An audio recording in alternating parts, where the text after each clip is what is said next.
செய்யாமல் போவேனோ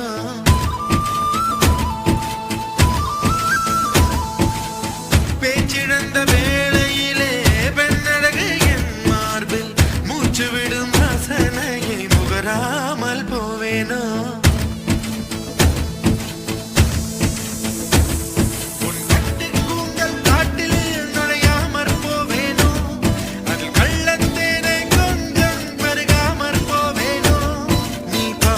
தூக்கத்தில் புலம்புவதை ஒலிப்பதிவு நான் செய்ய மாட்டேனோ நீ பாதி தூக்கத்தில் புலம்புவதை ஒலிப்பதிவு நான் செய்ய மாட்டேனோ நீ ஊடல் கொண்டாடும் பொழுதுகளில் அதை உனக்கு ஒளிபரப்ப மாட்டேனோ